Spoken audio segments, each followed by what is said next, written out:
দেখিয়ে বেয়া লাগে অ বোলো অকম দোকান নহয় ন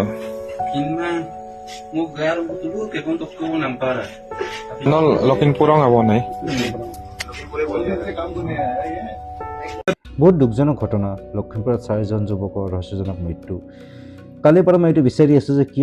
হল নিউজত আজি কিবা এটা দিব কালি কিবা এটা দিব বুলি চাই আছো নিউজটো মই কিন্তু নিউজত আল বাল একো নাই তেহেঁতৰ ঘৰত যাব আল কৰিব বাল কৰি থাকিব নিউজৰ নিজৰ ভিউজৰ কাৰণে কিন্তু তাতে একচুৱেল ষ্টৰি একো নাই জাষ্ট আমাৰ